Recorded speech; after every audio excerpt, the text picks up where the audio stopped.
Hey guys, I hope you all are doing good. So in today's video, I'm going to talk about how to charge a client and how much to charge a client. This is a question a lot of you often have and a lot of young architects often have. And this document that I'm going to share with you today is not just any document, any random document that is prepared by an architecture firm or something. This document is prepared by the Council of Architecture India and it is approved by Indian government as well. So you can consider this as your starting point to make how the clients will issue payments, what will be the timeline of payments, what is the legal authorized way of setting up timelines of payment based on Indian government and Council of Architecture rules and regulations. So this is one of the guide, and another guide is how much to charge. So they have also given certain criteria based on that is called the scale of charge, if you will see. So they have given a basic guidelines of how much you should be charging to a client based on the size of project. So in this video, we'll be discussing all of this. So this video will be a very helpful video. Probably this video won't be a lot entertaining, but this video is fully packed with information that is shared on COA's website. So without any delays, let's get started with the video. So guys, let's get started with the first part, how to charge a client. So here COA has given some guidelines which I'm going to read out to you. I don't want to differ from their statement and make up something of my own. So here, first thing what COA is saying is basically once you are accepted, so a client says that you are the person who will design my house, we are finalizing you. So you sign an agreement, and this is something that you should do all the time. You should sign an agreement with all the terms and conditions and clause, how the payment will be done. So agreement is very important. And on the signing of agreement, what COA is saying is you should charge a minimum of 20,000 rupees or 5% of the total fees payable, whichever is higher, adjustable at last stage.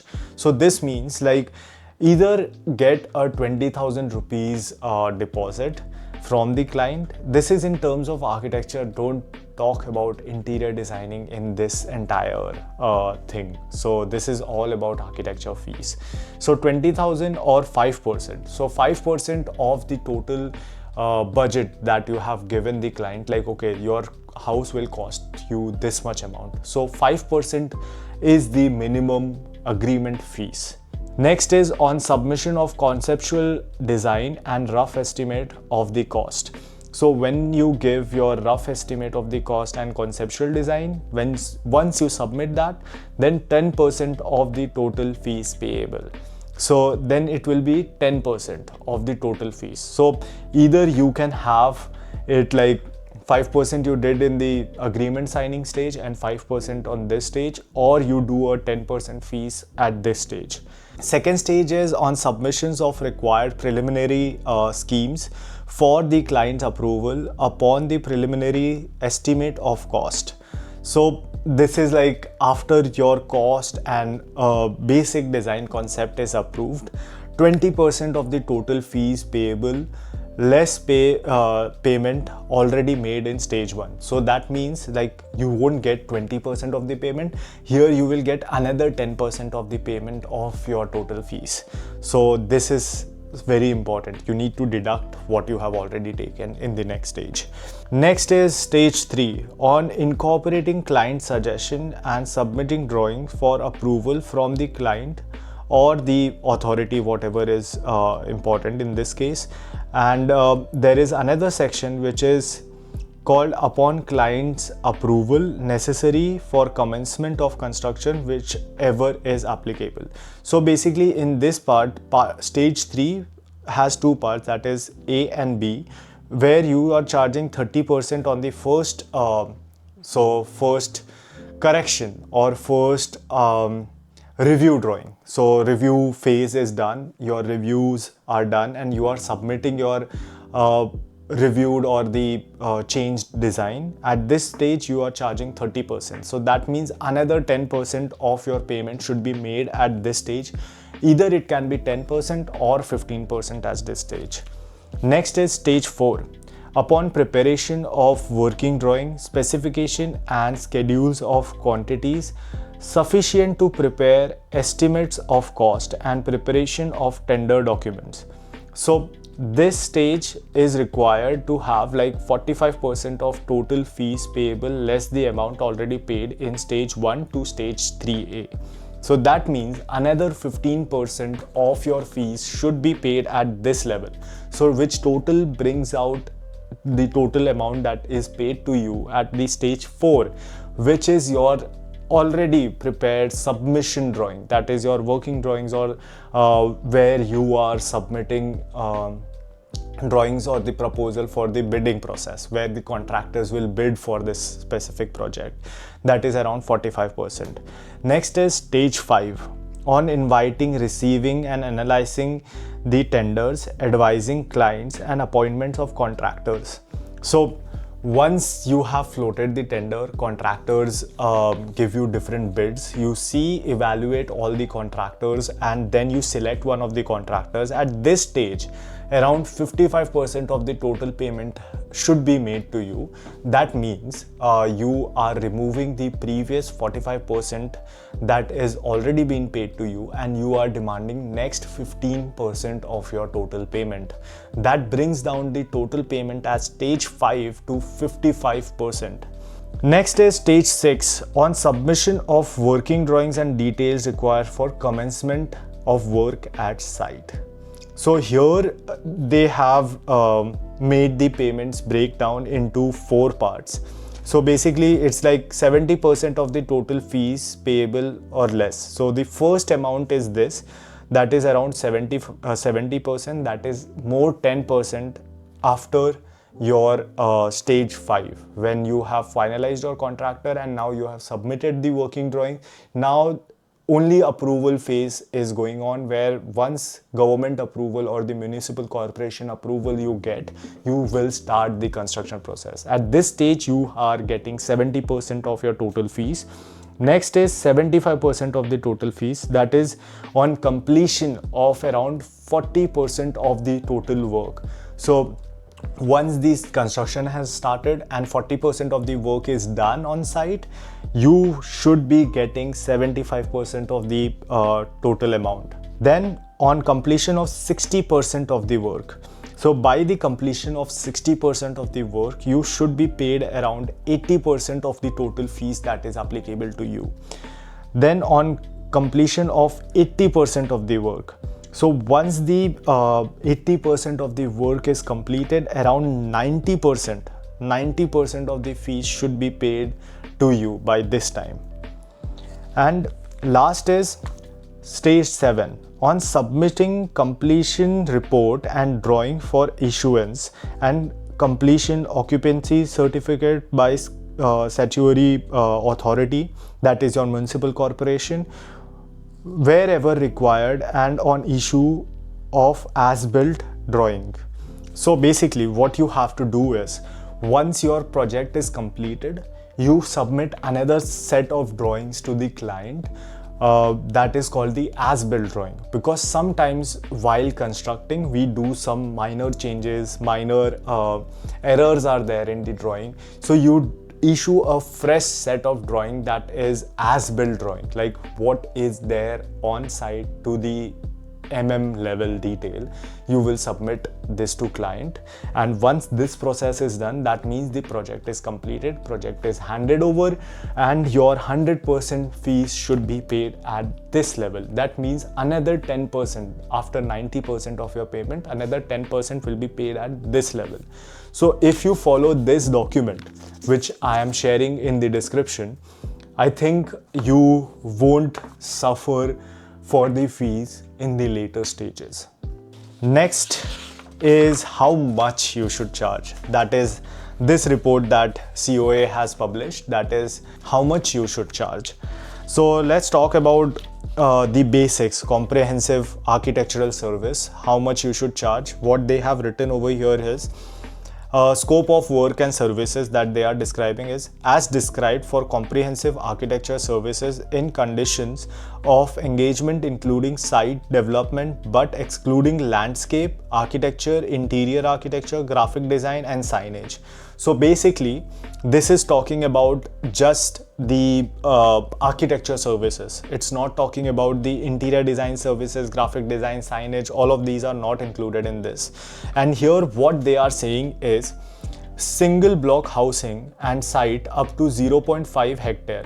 So 0.5 hectare is a very massive site, that is around 50,000 square feet.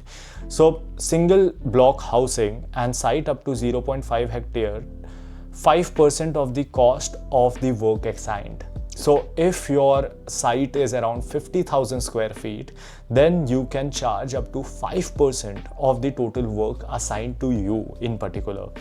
Then next, for the site more than 0.5 hectare and up to 2.5 hectare, 3.5% of the cost of work assigned. So this is the minimum fees that you should charge if your site is more than 0.5 hectare and up to 2.5 hectare.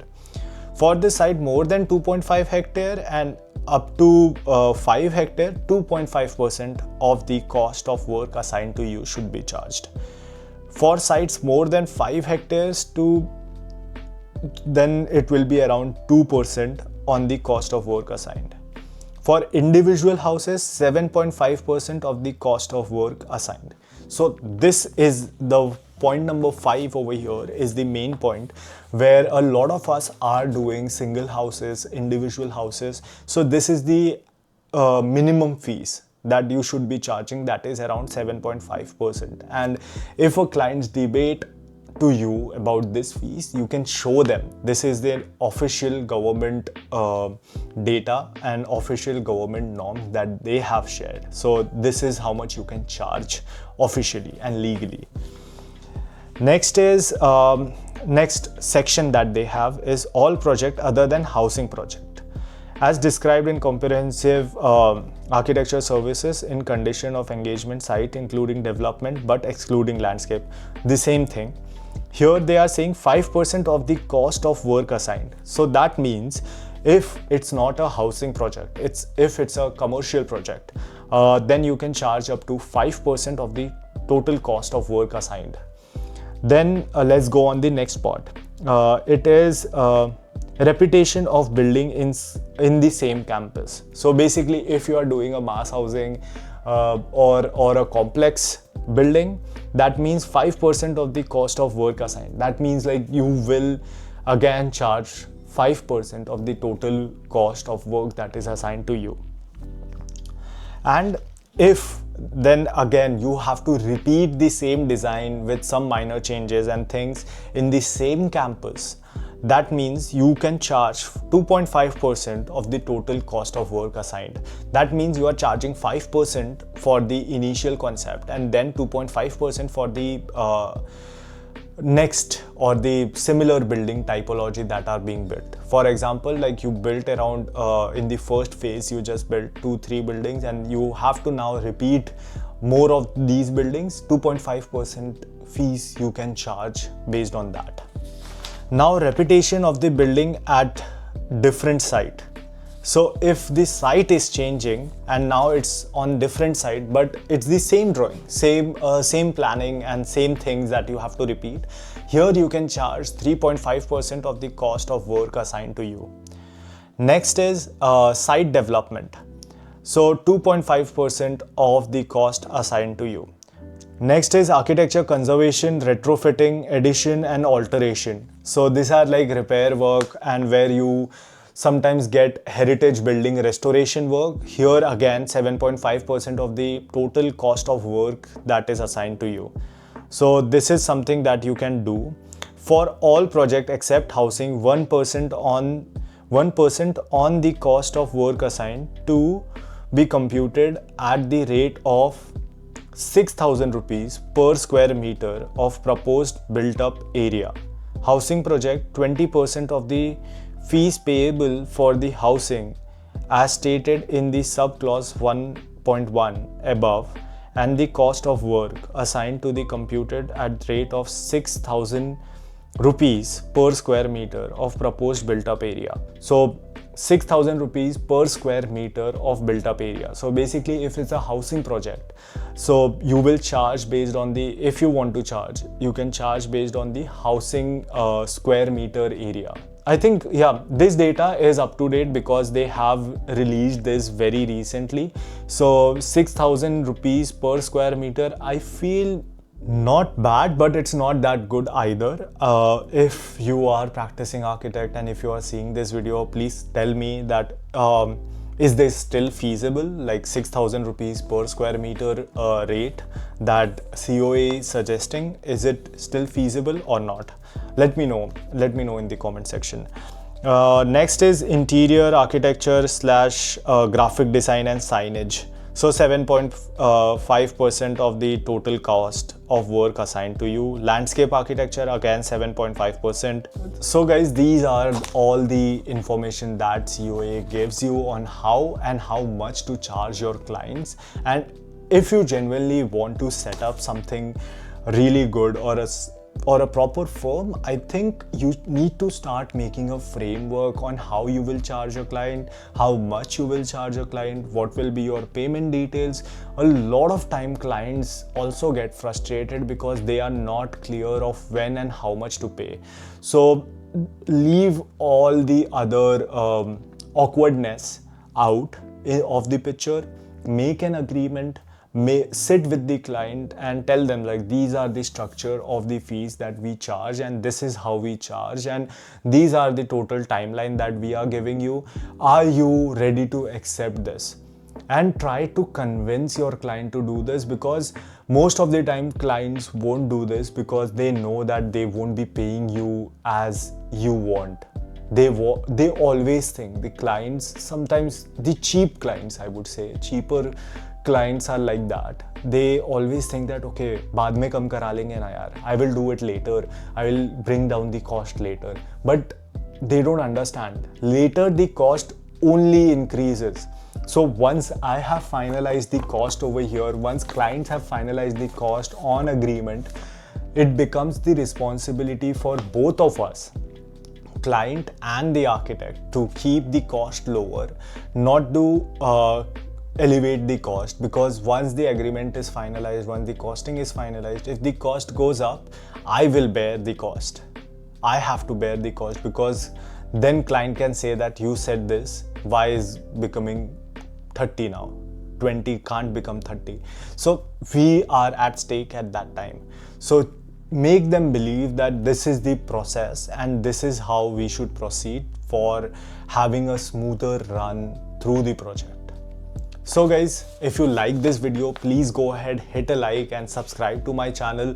And all the information that I'm sharing, the links are in the description. You can go follow and make a template for yourself for charging your clients. And I hope you don't get betrayed by clients, where I know a lot of you don't get paid by clients, or they just keep delaying your payment. They keep fighting with you because the cost has escalated, when the reason of cost escalation was them and the things that they have selected. So try to be as transparent, as clear with the client, and let them know everything at every stage. Communication is the key, and don't go for cheap clients. They want the projects to be done, but they won't pay you. If you feel the client is cheap as F, don't go for them. Leave them. Try to be picky when you take clients. It's better to have no clients than having a bad client. So yes guys, take care of yourself. I'll see you soon. Bye bye.